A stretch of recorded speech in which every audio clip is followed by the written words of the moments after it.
Hey guys, what's going on? Paul here. Welcome back to another Cardano video. Today I'm sitting down with someone I've known on Twitter for a while. Got to meet him in Switzerland last year. Very good guy in the DeFi space to have a real tech understanding. Zygomeb from Optim. So when I put this out that I was going to be sitting down to talk to him, got lots of questions from the community. Some about DeFi, Optim, Cardano, some about France. We'll see how the podcast goes, whether we get on to that. But Zygomeb, thanks very much for coming on. I appreciate your time. Hello, Paul. Nice to meet you. Finally have a talk with you. We actually, meant to schedule something about Optim, either with myself or even for like a long time, but it just never happened, I suppose. So now I feel finally clocking around with some real heavy hitter products in the pipeline. Right around good time to do so. Yeah, I think it's a good time. You guys have come out recently with your own launch and with oADA and a few other things coming. So I have lots of questions and a few from the community. But taking a step back, very quick introduction to who you are, and then we'll just go into Optim and see where the conversation takes us. Sounds good. So who is Zygomeb, or where did you come into it? I suppose I just got a job in 2021, and that's it. That's how I came into crypto and Cardano specifically. I knew Haskell and got a job. That's it. I was good at it very quickly, I discovered, and just stuck around for crypto.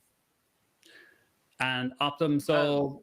and before we get into Optim, I had like a very, I wouldn't call it early, but just, I wanted to get into crypto earlier, but circumstances just haven't allowed me. Heard about Monero, Ethereum, like way back, just, never really either had the money or like proper way to get into it. So okay, a little bit unfortunate on that side, but once I got into crypto through M Labs, then getting a job, bounced between a few projects, worked my way through a few initiatives inside, and ultimately ended up coming onto Optim. Okay, yeah, I suppose coming in with the tech background, especially Haskell, was a good way to come into Cardano. We might get onto that towards the end of the podcast, how Cardano has changed over the last while and your current thoughts on it. But Optim Finance, for anybody who hasn't heard of it, even when I was going through the site before this, there's a lot of different aspects to it. But how do you introduce it to someone? What is Optim Finance right now? And I know there's lots of directions it will go in the future too. Right. So first things first, what Optim is not necessarily what it wants to be. And there's lots of verticals. Throughout 2023, post-deployment of our first product, that being the Optim Bonds, we have discussed and looked into quite a lot of verticals we can expand our product line into. That being taking directly from the website between RWA vaults, strategy vaults, and structured products. Those are the ones that we at least, talk about out in the public, which is more of like a skeleton of where we want to go. And in fact, specifically for the RWA vaults, we have, throughout at least a couple of long months of 2023, just while hibernating, the team as a whole just built that scripts, that suite of scripts up. So it was a call more of like a long-term thing. If just for anyone that hasn't heard of RWA vaults, that's real-world assets, isn't it? Yes. And we eventually want to get into that vertical, but we need fiat-backed stablecoins in volume, in like real big volume for that to be in any way valid strategy, since it's not DeFi, it's not DeFi token boosted yields that are brought into that vertical. No, it's something more akin to that of Maple and Goldfinch. You don't see crazy yields there. You really don't. But you can get above 10% I'm not sure if right now they're being offered, but you could in the past. Yeah, I seen Binance started offering it yesterday or something, and there was a lot of questions. How are they doing it now in the That's current just on market? $500. That's just on $500. Here you would be able to do it in like Yeah. millions. Okay. Yeah, it's a lot of that is in the marketing. Even when you used to have Celsius and everything offering these crazy amounts, it was always on the first small amount, but that was always in small print. So Optum started out with the bonds, and a lot of people use them for SPO bonds. And do you want to give an overview of what they are or how the bonds can actually be used? Yes. So, like you said, the SPO vertical is mostly, I would call it a legacy one we started with, and we knew it would be sort of economically outclassed by the ISPO use case. Purely because SPOs make a different calculation for deciding on whether or not they want to, in effect, burn some money to get a chance to, bootstrap their pool through this initial liquidity provided into the pool. It is what it is, and they lose some money to actually pay that attractive interest, and not all SPOs actually have become successful through that program. Some have, and some benefited greatly, since this borrow data can also be used as pledge to boost themselves up in the rankings. But ultimately, what it comes down to it is that, well, they simply cannot compete with somebody speculating on a token at high leverage, which you could equate to this renting aDA that we're doing, in effect converting, doing like an interest rate swap between a variable rate provided by an ISPO and a fixed rate in aDA that's being offered to the lenders. You simply cannot compete with that, since sometimes those interest rates that people get in ISPOs are like way above 7%, and potentially even more. I think the MELD one was like 20% if you sold like initially, and not even like immediately, but like in the initial period, like of weeks, I would say. So still, SPOs that are going off of a calculus, oh, I want to bootstrap my pool, simply cannot compete with that. It's just no way around it. And right now, with the bond system, people are mostly using it for the ISPO use case, which allows them to, if the ISPO keeps on running and just keeps churning, turn it into an arbitrage opportunity. And if it's something that kind of drops in early, they can speculate with much more volume that they would otherwise be able to, given the nature of an ISPO is quite inefficient. And this essentially brings back the efficiency of a direct rate swap.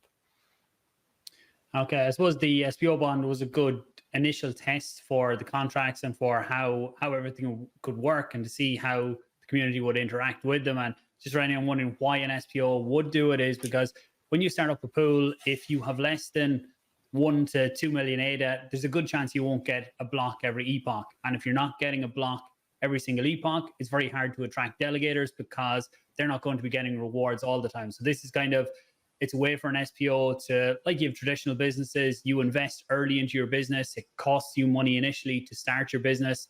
And the idea is that you get to the stage where it helps you attract other delegation. But like you say, it's not always the case. And especially as we get more into DeFi with Cardano, there's a lot more opportunities for people to get into rather than just staking to get that probably only just over 3% APY at the minute. But what's next for Optim? I seen, so you launched, you had the Optim token went out last week or 2 weeks ago. You used an interesting launch there as well with to try and counteract the trading bots. Do you want to talk about how you done that or why you done that? I know there's still a fee on the pools too. There was a few questions around, will that go to a standard pool, or what was the thinking behind all of that? Well, the thinking behind that is, number one, splitting this sort of question into two parts, the sort of long term and the short term. The short term, to counteract bots, is pretty much a solved problem, right? If you have sufficient liquidity such that a bot cannot reasonably gouge the prices without taking on a tremendous risk in the initial few minutes, and those fees really should be way higher, like going into like the 60-ish% for like the first few minutes of that pool launch, and they gradually and in fact programmatically drop down. That would be an initial hyped token launch that would be seen as an ideal one. Currently, we don't have those smart contracts, those kinds of smart contracts on mainnet ready. I spoke with Spectrum actually, and in their words, if we gave them more time, they would be able to make that smart contract for us. But you know, it is what it is, and it wouldn't be like within this sort of unified suite of Spectrum pools, which kind of shame. But yeah, so that's sort of the thinking number one behind that, and it has worked tremendously. And now those who would be otherwise looking to snipe are now looking and more interested in instead providing liquidity and getting those fat fees for doing so,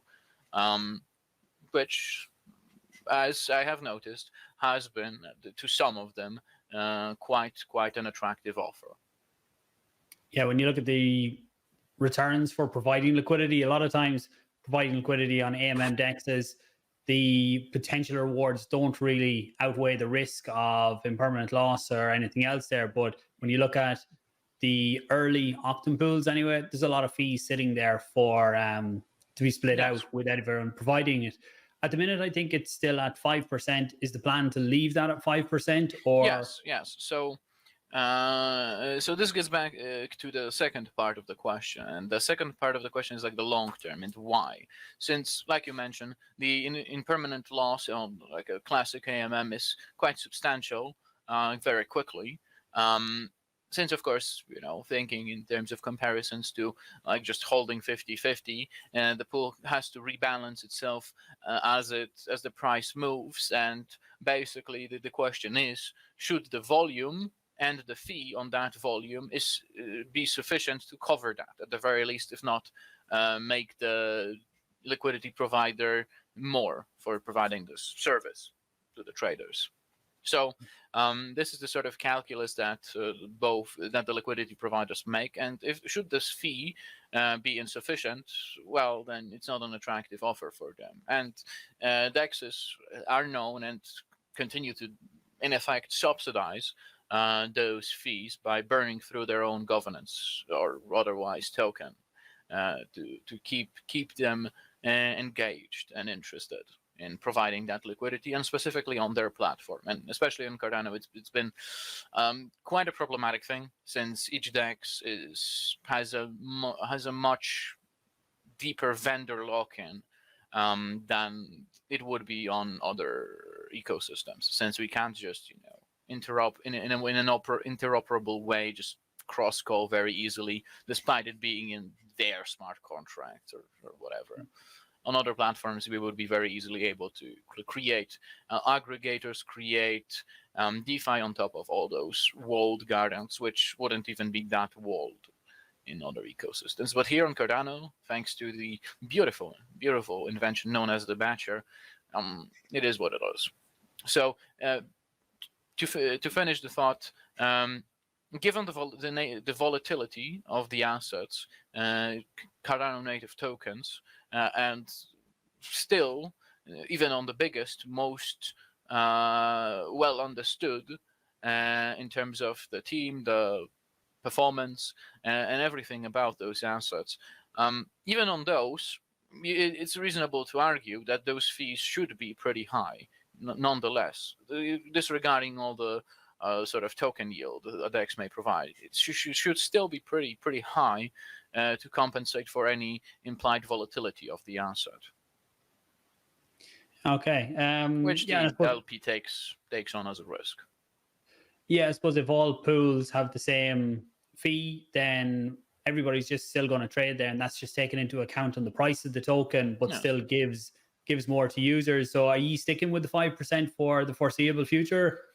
Well, that's more of like a DAO decision to make, and we're still looking at the data, and just based on the volumes alone going through fees, APYs calculated by Spectrum have been more attractive on smaller fee pools. This doesn't mean that they are making more money. This simply means that they are getting more in volume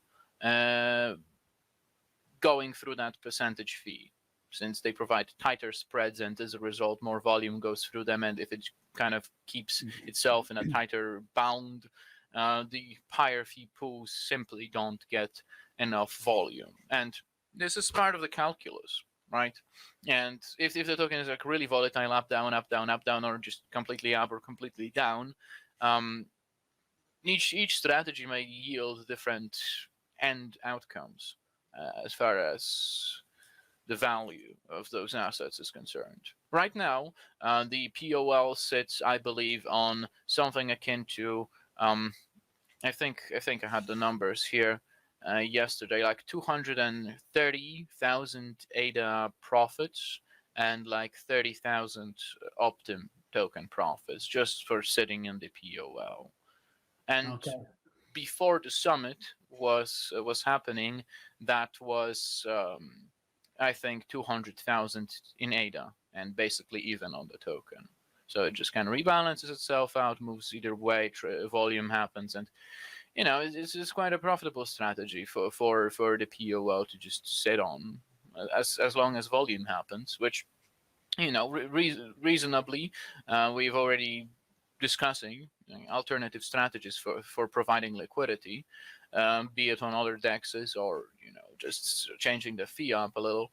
This doesn't mean that all volume goes through the 5% pool, like I mentioned. This is not like a tax on swap like you can see on some tokens on Ethereum or other EVM chains. We can't do that on Cardano. All we can do is just create a pool with a specific fee, put the liquidity in there, and hope that volume goes through it.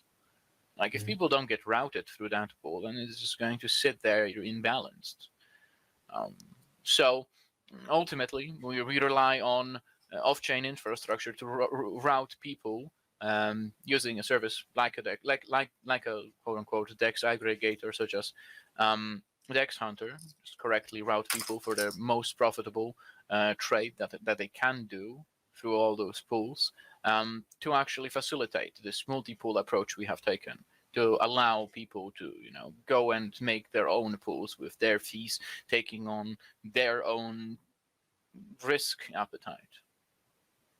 Yeah, and I suppose just for anyone, POL, if not right, protocol owned liquidity, just for people that mightn't have heard of POL before, that's basically what Optim holds in the liquidity pool. So that's owned by Optim. Is that the company or the DAO or? Well, protocol? It is DAO owned POL, yes. Okay. Otherwise, it wouldn't be POL. If it was Optim Labs holding it, that would be a different strategy. That would be a whole different thing. No, it is held and owned by the DAO. Okay, and there's two tokens as well coming from your launch. There was Bonds, and then so there was the Optim and Optimz token. What's the difference on them? Or I seen someone say there's going to be a 1-to-1, but I haven't seen much detail. So the idea with that is to reward initial participants in the ILE with some additional potential future whatever, right? Right, because right now it's basically just to call it harshly but truthfully just like a weakly correlated by social consensus shitcoin with Optim.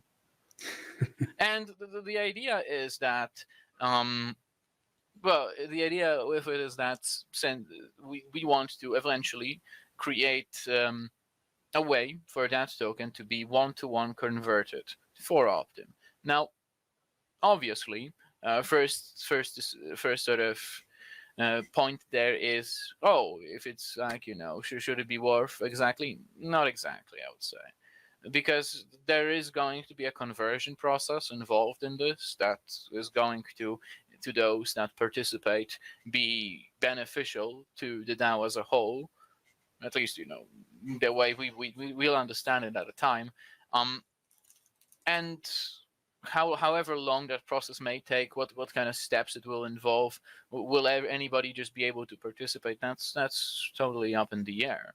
We don't know. Like, well, what we do know, for example, for a similar process with MintSwap, Mint, um, not a lot of it was actually converted.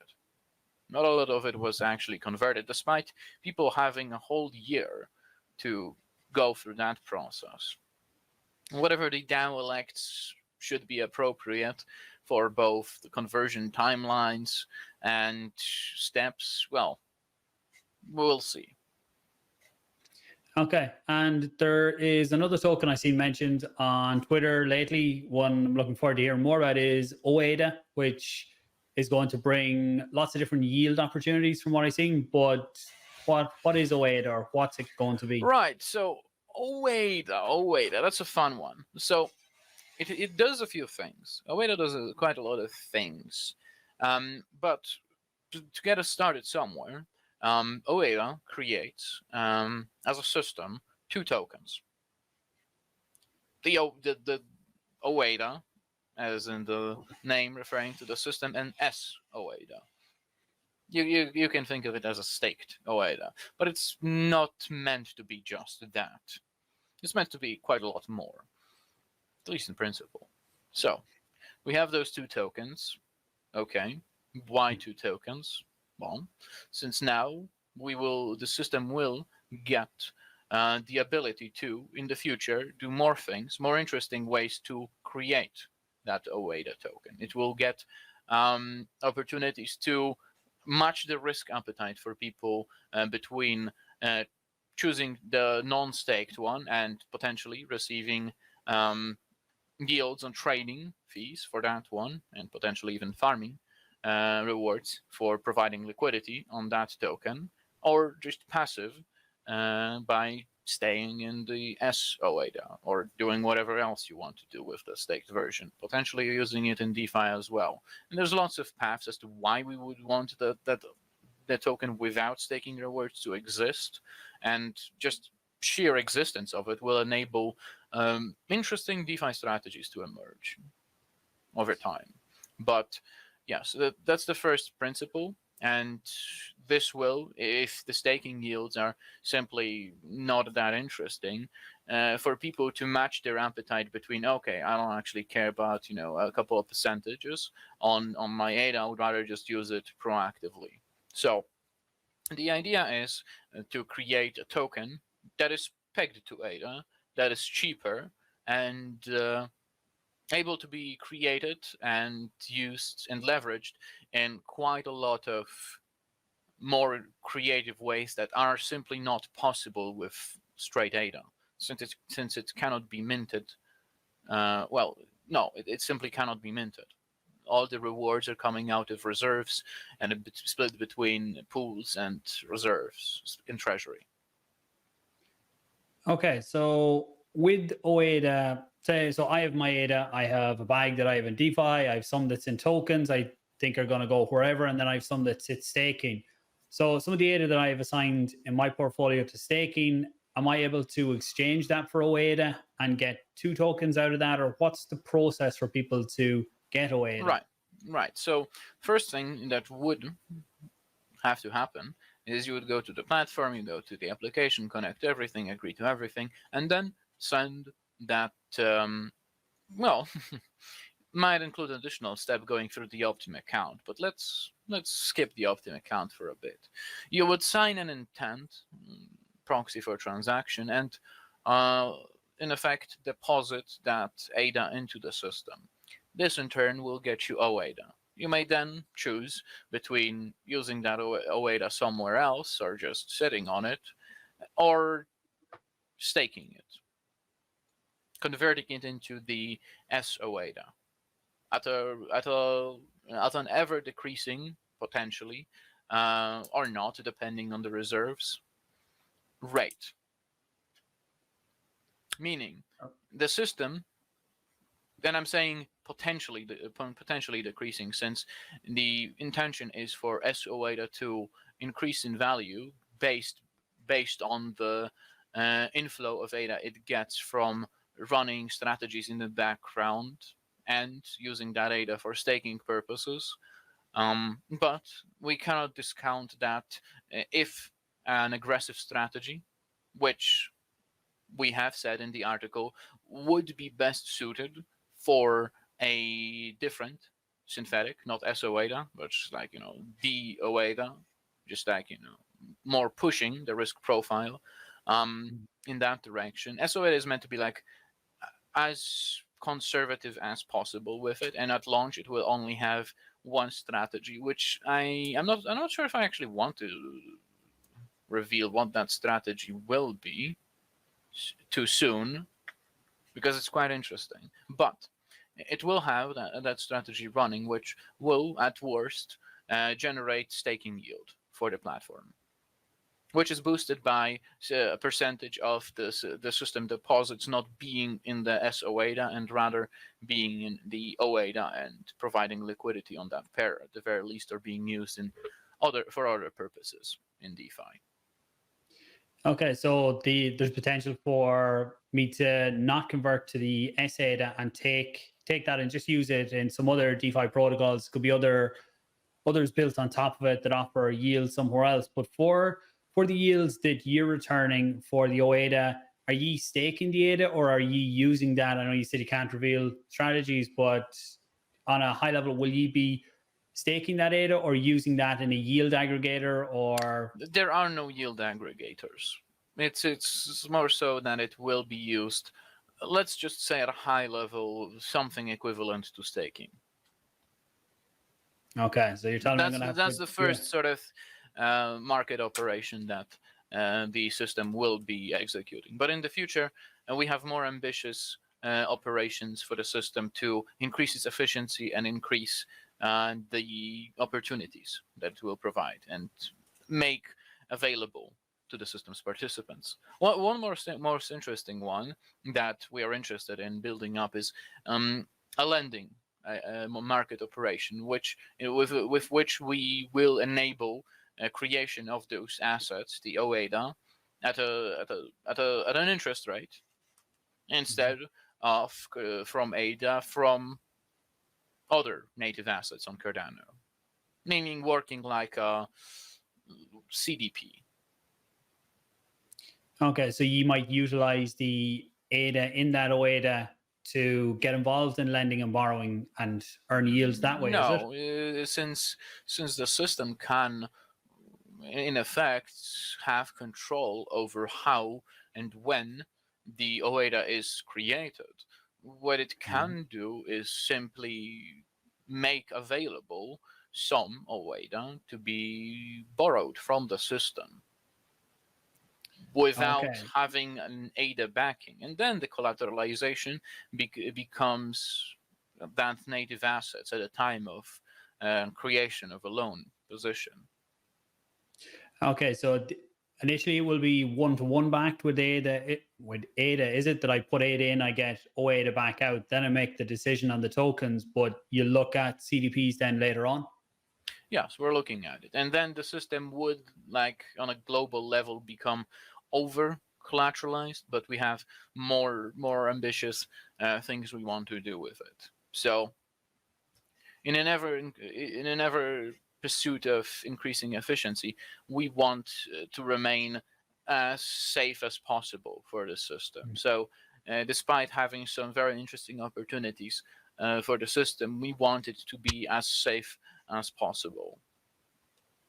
Okay, yeah, I suppose it's down to individuals to do allocations. I tell people all the time, have different allocations in your portfolio, that a certain percentage goes to more high risk stuff, a certain percentage to more safe, and depending on the person's risk tolerance, they decide for themselves.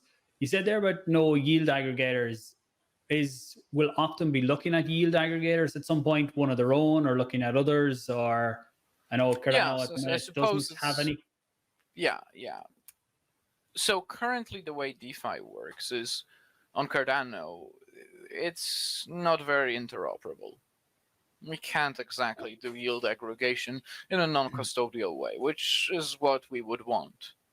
We have tried to make it work, but there's simply no way, for example, to have a strategy purely non-custodial, make a swap on a DEX. Simply no way. Now that may seem ridiculous, but it's true.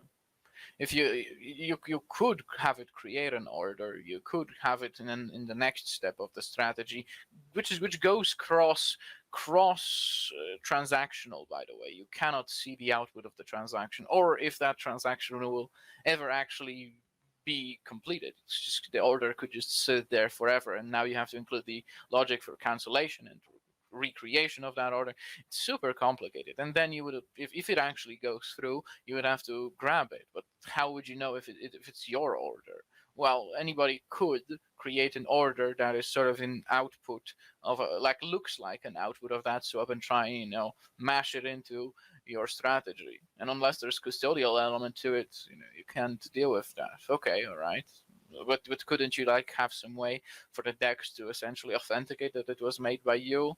Well, there is one way we have discovered, but it's currently non-compatible with the available options on the market. So it just is the way it is, and there's no way around it. So which is why, and I suppose we should segue into this. We have strived, and I believe, if not fully, then at least partially on the right track, created a piece of infrastructure called the Optim Account, which serves, among other things, as an interoperability layer between dApps, created within this sort of layer. What this means is now, if you were to have or be looking at creating an app within this system, you would be exposed to an account-based ledger which has the interoperability features you'd be looking at. If a DEX were to, for example, be created in this framework, it would be able to expose the outputs of that swap within the same transaction, and in fact make more than one swap between more than one pair, should it be made in this framework. Now, okay, hold on. Isn't that exactly what WinSwap v1 did? Yes. But then they didn't have a good solution for concurrency, which what this system provides. By going for and creating and incentivizing a full network of sequencers, fully decentralized sequencers. Anybody could, in theory, if they knew how to, create those transactions of all those applications, bid for through the network's own machinations by getting their transactions in first, that sequencer fee, which comes not from Optim or ever sponsored things, just from users that pay that fee. This is equivalent to people paying the batcher fee. Now, the difference there is that there is no vendor lock-in, and this is meant to be in a sort of fully decentralized, anybody can participate sort of way, which is more akin to like open batching that Spectrum currently does. But the difference here is that there is no cross-transactional boundary for a single action. Or at least not meant to be. You could still have that, force there to be a cross-transactional boundary, but for interoperability purposes and purposes of atomicity, there is no need to anymore. And concurrency is no longer a real issue, since you don't expose those raw transactions to the users to be signed. No, you have users sign those spooky intents. What's an intent? This is all so complicated. So many things I'm talking about. That's crazy. Well, let's just say you've put your funds into a smart account run by a smart contract that can then, through an approval of a dApp contract, take in messages signed by you and then process your orders and have those transactions be created on your behalf. Right, let me play that back in my head and figure out what questions I want to ask. So I seen a tweet from you a while back saying about working on something to solve Cardano Defi. Was that hinting at the Optim account that you just mentioned there? Which tweet? That might I'll be it. have Yes. I'll have to look back at that one. But in this situation, then, is this all happening on the layer one? Is it a smart contract on the layer one, or how do you get past the? You talked about concurrency there and being able to use the same transaction again and again. Is this? Well, the user is just signing a message off chain. Mhm. Send that message, just like a transaction that hasn't made it on chain is sort of being propagated between in the future participants of this sequencer network, or not. No. Okay. What it attempts to create is like an additional node for Cardano that has those sort of transactions be done through an off-chain manner, but then settling for them to have actually any meaning. Like, you could still do the same things you can with Cardano transactions with those messages. You could, overwrite them by trying to spend the UTXO again by signing a different intent that sort of does not go in a sequential manner, but just attempts to cancel that one. But Okay. And does this happen on the layer one, or does it happen and then it's all within settled? smart contracts. This is all on layer one. The only thing that happens off chain is the transaction creation. So the sequencer just looks at the options and sequences you, and it batches you to use the same terminology. But you don't create that sort of batch order in the first place. You just sign a message that gets interpreted by those smart contracts and the off-chain sequencers. What this allows to happen is this entire interoperability layer and allow the reuse of those batchers, those sequencers between apps. So now app creation gets way easier and more straightforward in the future if we get this thing rolling. Because now people only need to be concerned with, okay, I can actually just create a smart contract that expose how people should create those transactions, do the front end for messages, and probably have some service to intercept them. And suddenly, if you start to really look at it, there is now a path for like a fully serverless Cardano apps, which right now, good luck.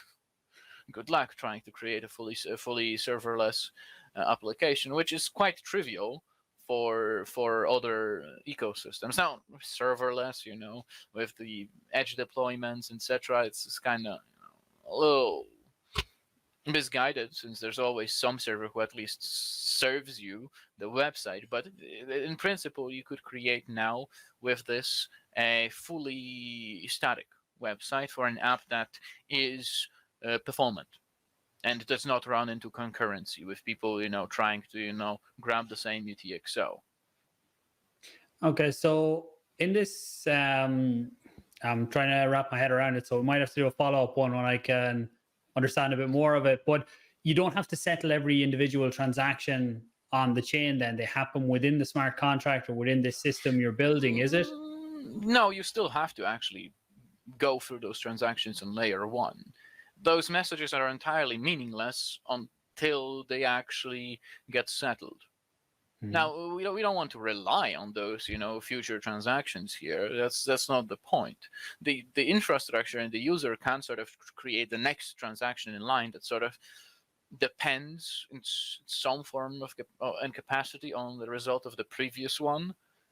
But the idea is to, in the very simple steps, just have a transaction that does not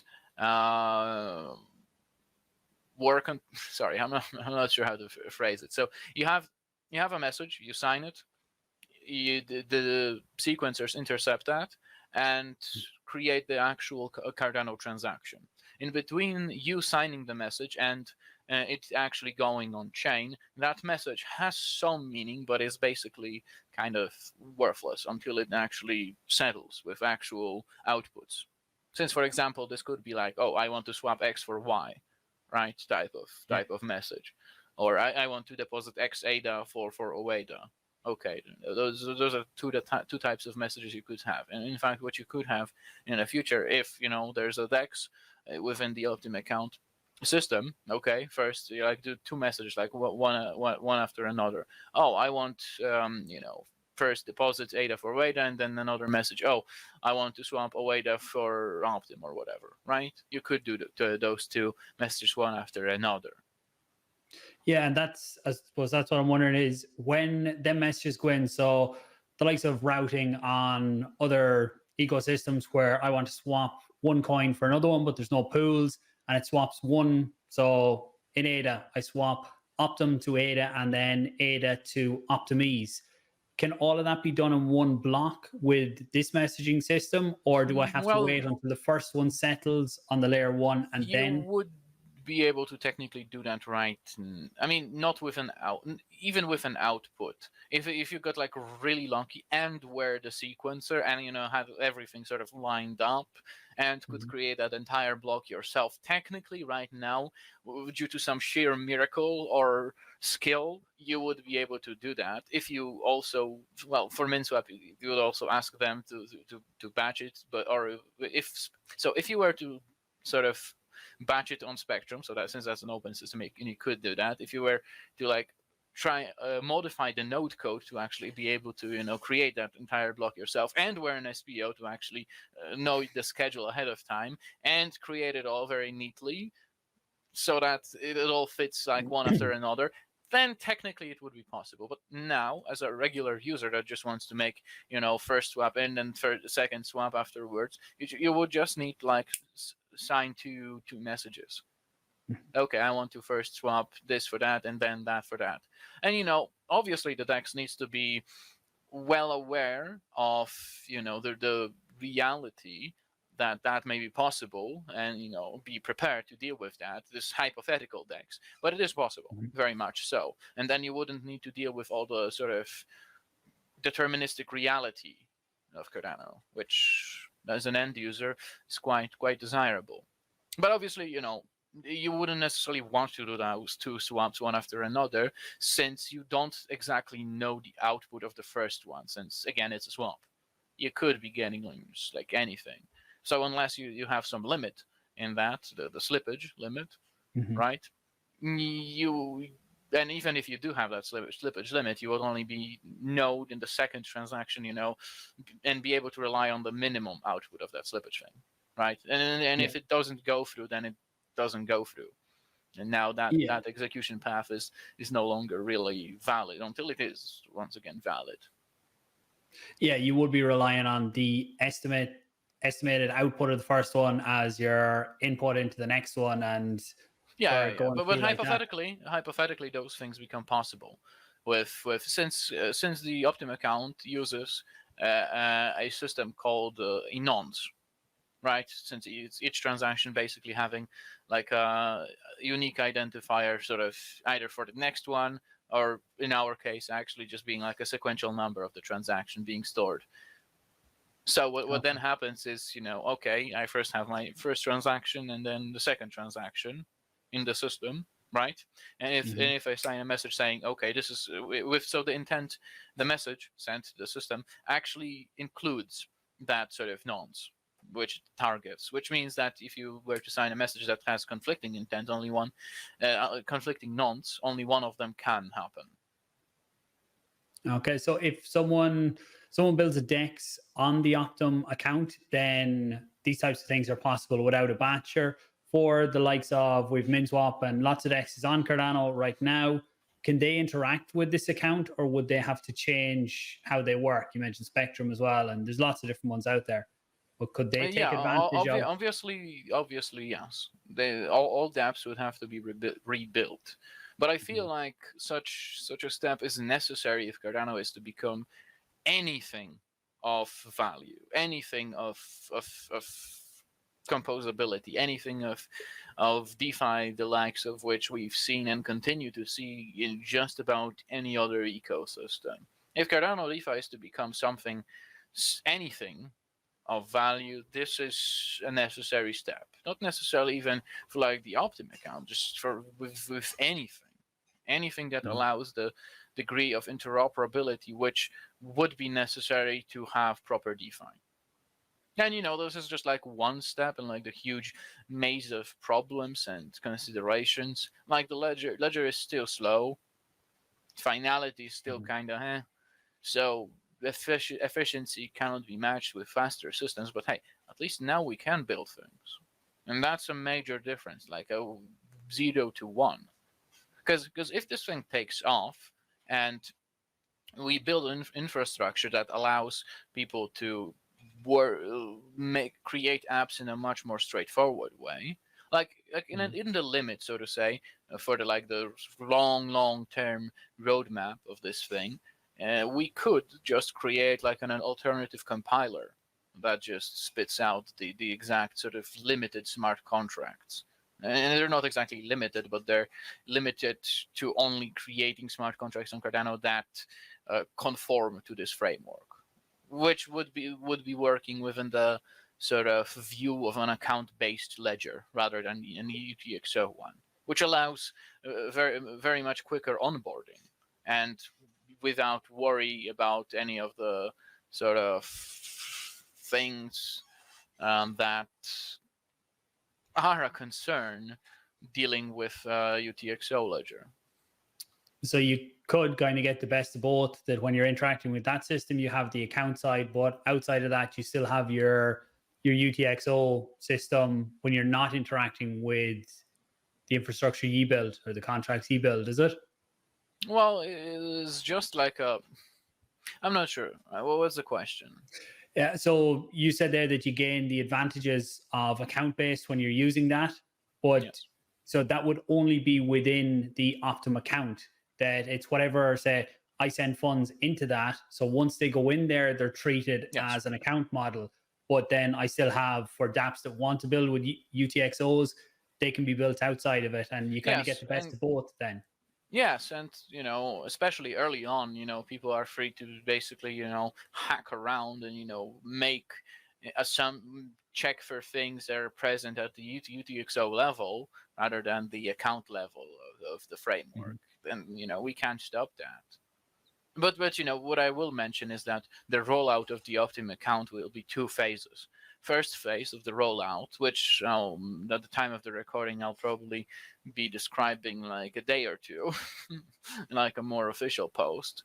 But Okay. by the time the recording goes out, it should have already been out for a bit. So the first phase is the mainnet beta. Of this thing, and you may already know a network that this is a wink to, but that's where the similarities lie. Um, the intention there is to have a working product working in production that is safe and technically feasible to be used. But as far as we're concerned, the infrastructure on Cardano, especially on the wallet side, and all the network things I spoke about, all those nodes now, that will be in like in early. No way. There's like so much work that needs to go into this that we ourselves alone cannot provide, and this needs to be financed by the things through Catalyst, hopefully, since that's we intend for this in like the proper release, which is the second phase of this of the rollout, become a public good, which is ideally what it becomes, right? In the first phase, to deploy on the system, you actually would need to be approved by us. This is like a permissioned deploy thing, since what is possible otherwise is to approve an app that is just like draining your funds, basically, which is not necessarily a bad thing. Like to allow like the full permissionless of the system. This is the reality, that Ethereum confronts, and if you approve something that's just malicious, you'll just lose your money. That's the reality of it. But if you're approving something or just signing a message that's just random things that if it ends up being like actually the transaction to, steal your money, right? Yeah. So the important thing here is that for the existence of this core existence of this mainnet beta phase of this is that all the wallets are not aware of what they're signing within the Optim account space. They're simply not. You could have like an additional approval and you would be none the wiser. So, until the infrastructure is ready for it, we figure it is best to limit the accessibility to this. Now, this isn't to say, oh, we don't want people to come in. No, in fact, we do. And second purpose of the mainnet beta release is to have a period during which we can, for long months, open up the entire specification of the system and go through like the long process of discussing all the possible things, all the requirements that other dApps may have, and exactly, the types of things we can and need it to have. For this to properly become like a public good that we can then roll out in like a version proper. Okay, nice. Yeah, I wasn't expecting us to get into Optim Account, or I didn't really know about it until this. So it's something I'm going to have to look at, and definitely the mainnet beta. A few ideas in my head. I might throw them at you when we click stop here. But going on a good while now, is things like that now back to tweets. There was a tweet that got attention after the summit of you being bullish on Cardano again and DeFi. So I can't let us we finish up around that. Is it in around these types of things or stuff that you've seen at the summit, or probably a good note to finish on? Yeah. So ultimately, the basis of that tweet is that, well, Optim Account is one thing that makes me bullish. If we can pull something off, then, we will have a real DeFi ecosystem on our hands with still some network limits. But hey, actually, it's something, people can come to and, build real DeFi shit on top of, like genuinely. So that makes me actually, bullish in that regard. But second thing that makes me bullish is, okay, all right, you have all those people that still sort of believe in the values of it, and the distribution of the token is pretty well spread. There's very few large holders remaining, so it's at this point and the maturity of the token, it's quite a good ecosystem to build on. You don't have an expectation, Charles is going to dump on me, because he's already dumped. I mean, he may have rebought some, and I've been hearing like various reports, but as far as people see through the actions of the man himself, he's already gotten his money out, and he still supports it, which is great. But okay, there's reason to believe that IO has unloaded a large chunk of their ownership of ADA in the during the bull run. So. Yeah, I've seen lots of talk on that too, but that's probably another podcast too. On Optim, any final thoughts on where you guys are, what people should do to keep up to date with you? And I think we covered a lot here. I'm even going to have to watch this back, and maybe we do another podcast going forward too. Yeah, and there's lots of information. So between Optim Account, that oADA is actually meant to be like the killer app of the system. Like, actually, okay, this is such a good product. People will want to build on top of this. We also will be doing in the future, once Mahen is around, oUSD, a stable coin proper in deserving of that name. It's not like oADA is not a stable coin, but it's like an ADA stable coin. So people don't immediately think of it. oADA, we won't see that. No, thank you. No Jed. I personally pronounce it as Jed. I'm not sure if it's how you supposed to pronounce it, but oUSD will be an entire thing. We still have that RWA vertical, which probably like way out, at least 2 years. So we're in it for like the long haul, as far as I'm concerned, and from my psyche and perspective, if Optim Account doesn't work out and we can't make it into something that people actually want to build on top of this, then this is not really worth sticking around. And it's kind of okay, this is like the final effort. This is the thing that should make it work, and if it doesn't, then hope is lost, type of thing. And after that point, hardly anyone other than us will be able to say, okay, we've really tried everything to make Cardano DeFi work. Okay. And it's sort of, makes me really, happy to know that, we're not exactly abandoning things too early. Great. Look, a lot of information in this one. I hope people watching got some value. I definitely enjoyed the conversation, going down some of the different rabbit holes we went down, and love to have you back on at some point to talk about Optim and Cardano DeFi in general as it hopefully evolves. Because from, I'd say, when you got in first to now, it's definitely a lot different than it was. Hopefully in a better light, and in another few months, hopefully we're only getting better with the likes of Aiken and making it easier to actually build. So Zygomeb, thanks very much. I appreciate your time. I will put links to everything we talked about down below. You said Optim Account will probably be out by the time we get this out, so I'll leave the links. No, not like out, just like the plans we have, right? Oh, the plans, okay. Yeah, the plans for it will be out, not the thing itself. No, we still, for it to like be fully out, well, the timeline is like somewhere in December for it to like out. Okay. So. Right, that's, yeah, I was thinking I hadn't heard much about it, and it was coming out in 2 days. I was yeah, December. We were pretty crazy about timelines sometimes, like the whole ILE thing, but you know, it's just not that crazy. We actually know how to do marketing. Okay, sounds good. Yeah, look, December timeframe could be a good time for us to catch up in a month to see where all of that's at. And look, thanks for joining me, everyone. Subscribe, comment questions or anything below. I'll try and relay them or answer ones I can, and we can pull them into our next chat then. Thanks for watching. Talk to you soon.